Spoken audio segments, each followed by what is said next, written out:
Hello everyone, and welcome back to my channel. In very stereotypical booktuber fashion, I've got my cup of tea I'm drinking. I got this one from, I think, Spirit of Halloween. But first, I'm gonna be just complaining a little bit about YouTube problems, so if you wanna fast forward straight to the tag, I'll have a timestamp down in the comment section below. But I did wanna say that even though I took that break from YouTube, I'm not actively trying to post less. I filmed this exact video last week. I meant to have this up last week. I film on a really old Canon T3i, and it's kind of a pain, and so I was really excited. I've never wanted to go out and get the new iPhone, but I broke my last phone and I saw that the iPhone 11 shoots in 4K video. So I went out and got it with the purposes, one, I needed a new phone, and two, I thought I can film videos on this. I filmed this exact video on the new iPhone 11. You were able to see so much more, the angle's a lot wider. I thought it looked a lot better. I was super excited. Then I uploaded it to iMovie and it immediately crashed iMovie, and it would either crash it, or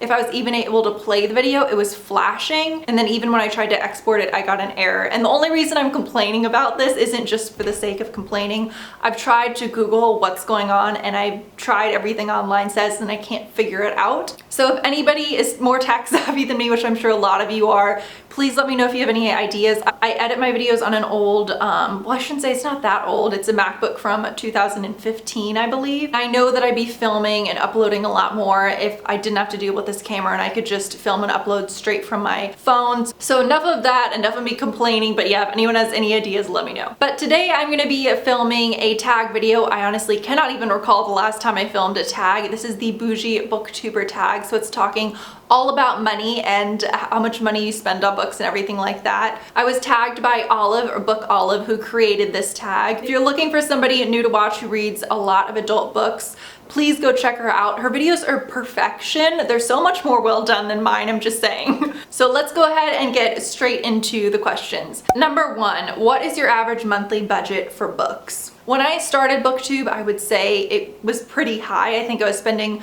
40 or 50 when I started like 7 years ago, and that's because I think I was really drawn into the hype, and book hauls were such a huge thing back then, and I just got really sucked into it. Now that I have a much more relaxed attitude to reading and to BookTube, I would say I probably honestly only spend 10 bucks a month. Just being very transparent, which is the point of this tag, I am sent books throughout the month, but I do like to walk to my local bookshop once or twice a month, and I'll buy a couple paperbacks there, so I'm probably just spending like $10 a month. Number two, what's the most you've ever spent in a bookstore? The bookstore that I definitely spend the most at would be Second and Charles. That's a huge bookstore. There aren't many of them in the US. I think they're only in the US. And unfortunately, I've moved here to the Midwest and there's not one anywhere near me, which is very upsetting. But there's something about that store because it's so huge. They have used and new books.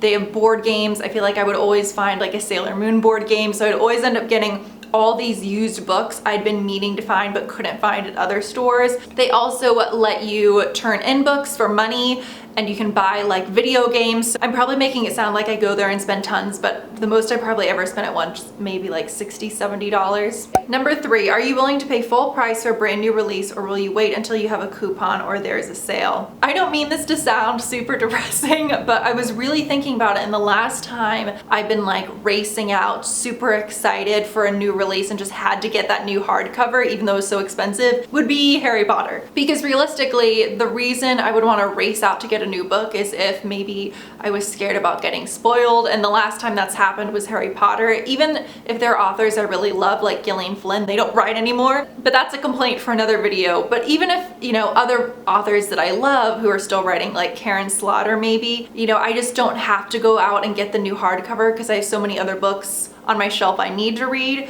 So yeah, it's been a while. Number four, would you rather buy one new book or several less expensive and used copies? Definitely the latter. I'm curious if anyone, I'm sure some people will say they'd rather buy one new book, but I'm curious how many people would say that, because I feel like most of us would tend to say used copies. I can't even remember the last time I've gone out and bought a brand new release, if I'm being honest. Number 5, what do you think is a reasonable price for a new hardback, a paperback, an ebook? You know how, I mean, this is only gonna apply to those of you who watch a lot of beauty gurus on YouTube, makeup people. You know how often a lot of the ones, especially who are sent tons and tons of makeup and they're doing a haul, and you can tell, and they have really luxurious taste, and you can tell that they've forgotten even the price of makeup these days and they just have no concept. I'm worried I'm gonna come across like one of them, but it's not because of the same reasons as them. It's not because I'm super bougie and fancy and are sent so many books. It's just that I don't go out, like I said, and go and buy brand new books. I'm always shopping at used bookstores. I'm assuming the price of a hardback is in the US is probably $25, $27, I'm gonna guess. For me, that feels very high, so I'd probably be willing to pay maybe $20 for a new hardback. For a paperback, maybe $10, $15, and an ebook, I have no idea because I never read ebooks. Number 6, is a signed book worth more to you? How about a first edition? If I were meeting the author and having them sign it, yes, but if it's just a book I've received and the author signed it, no, I don't care. Wouldn't say that I necessarily care if something's first edition, but there's something about a classic old horror novel, and if it's come out within maybe 5 years of when it was originally published, I feel like that's really special. And I don't know, there's something about it being horror. And the reason I say that is because I don't have it to show. It's back in my parents' home from my high school bedroom. But at an antique shop, I found a really old copy of Rosemary's Baby. It's this red tarnished hardback book. The cover is gone, but it's beautiful. And I don't know if it's first edition,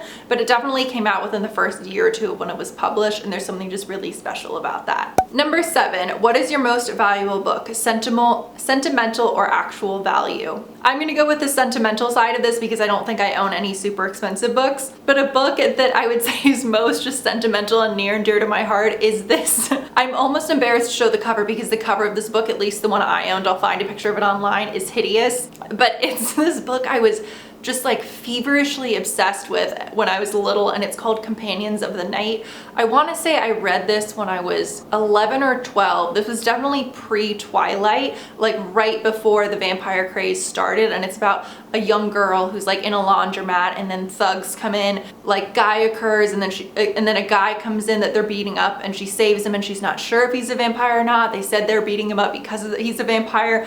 And it's one of those strange books where even though the protagonist is, I want to say 15, it has this very like dark, gritty adult vibe. If you like young adult books, if you like vampires and you want a quick read, I'm sure it's not at Barnes & Noble these days, but I'm sure you can find a copy of it on Amazon. It's a strange little book and it just ripped my heart out when I was 11, so that's very sentimental to me. Number 8, will you pay more for a cover or edition you like better? I would say no. I mean, even though I don't like things like, every booktuber I feel like will probably say this, but I don't like movie covers on the cover of my books. But even if that one is like $1 cheaper, I'll still get the one with the movie cover, just because for me, like once it's on my shelf, I don't care anymore. It doesn't matter to me. So yeah, it doesn't matter. Number 9, what physical characteristics does a good quality book have? So I'm gonna look behind me really quick and see which book physically is my ideal. I just grabbed 2, and because I thought I might as well throw in some book recommendations while we're here,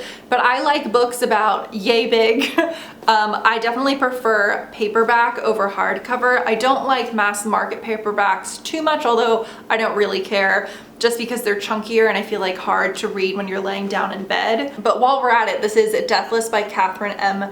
Valente, and from what I remember, this is based off Russian folklore, and it's just so strange, but really, really good. And this is The Devil of Nanking by Mo Hader, and if you want something that is told from present and past perspective, really horrifying mystery, very disturbing. It's a young woman goes to Japan to try and find, I think it's a videotape. Ugh.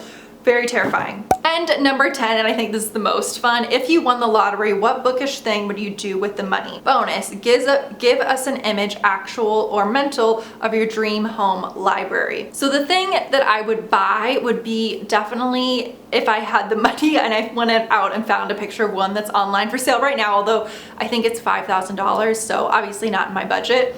but I'd love an old antique bookcase, not this flimsy faux mid-century modern thing I got from Wayfair. And for my dream home library, it'd be one of two extremes. On one end, I would want either a very cozy, bright, with a wonderful view of the outside window seat. That was a horribly framed sentence, but you know what I mean. I would want something very cozy and small and simple, great view, always have wanted a comfortable window seat. Or on the other end of the spectrum, and this will not be surprising, I would want a huge, really dark, gothic Victorian library with tons of passageways. I don't think it would ever see the actual light of day. I would only go there and walk through the halls just at night.